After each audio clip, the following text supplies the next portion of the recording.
मुख्यमंत्री मोहन यादव ने कहा, प्रतिभाशाली छात्रों के लिए आज का संदेश वास्तव में महत्वपूर्ण है। मैं अपने प्रत्येक मित्र से एक एक करके उनके अंक, उनके लक्ष्य, उनके सपने और उनके विचार पूछ रहा था। मुझे खुशी है कि 12 लोग आए और उन सभी ने अलग-अलग विभागों का नाम लिया। उनमें से किसी ने भी उन्हें आपस में नहीं मिलाया।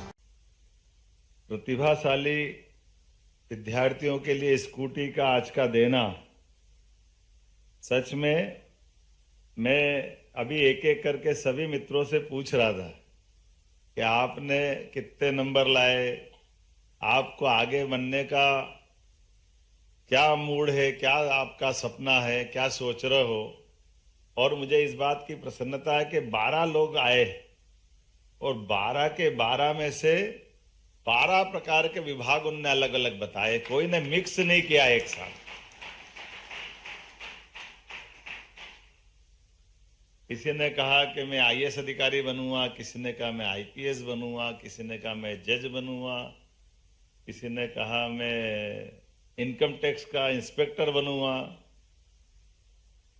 कोई ने कहा मैं एग्रीकल्चर का साइंटिस्ट, एक और इसरो के अंदर मैं अपना अंतरिक्ष में वैज्ञानिक बनूंगा, और कोई ने कहा मैं सेना में जाऊंगा। जरूर सबके लिए शुभकामना है, लेकिन मैं उम्मीद कर रहा था कोई ये तो बोले कि नेता बनूंगा।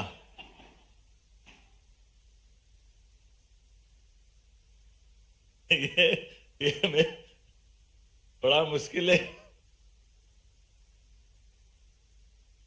मैं अब ये कठिन तो है, काम तो कठिन है, मंच पे ऊपर बैठ के तो कठिन बोलना ही पड़ेगा।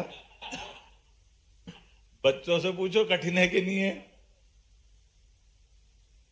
लेकिन ये हमारे लिए, इस लोकतंत्र के लिए, आज के समय के लिए विचारवान विषय तो है कि दुनिया का सबसे महान देश हमको बनाना है और दुनिया के अंदर भारत के गणतंत्र की छाप छोड़ना है।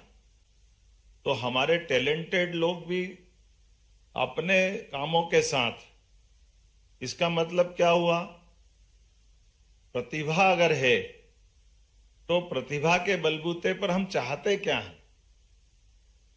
चाहने के लिए अगर हमारा दायरा देखें तो एक तो ये हो जाएगा कि मैं अपने जीवन में मेरी सुख सुविधाओं के लिए जो बेहतर से बेहतर हो जाए, मैं मेरे तक रहूंगा तो मेरी प्रतिभा के साथ न्याय करूंगा कि अन्याय करूंगा।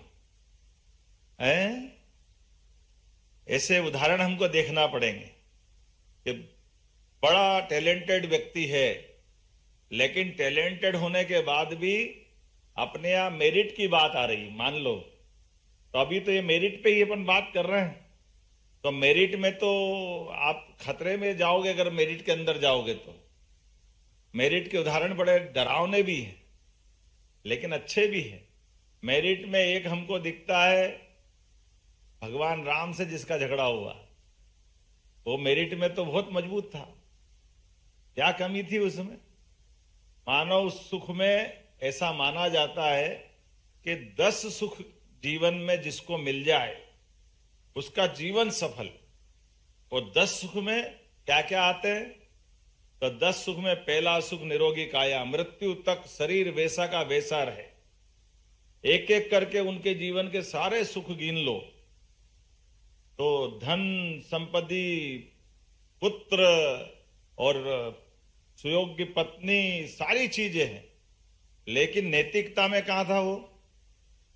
तो इसका मतलब है कि विचार का दूसरा रास्ता बनता है कि केवल मेरिट से काम नहीं बनेगा, मॉरलिटी भी चाहिए, नैतिकता भी चाहिए।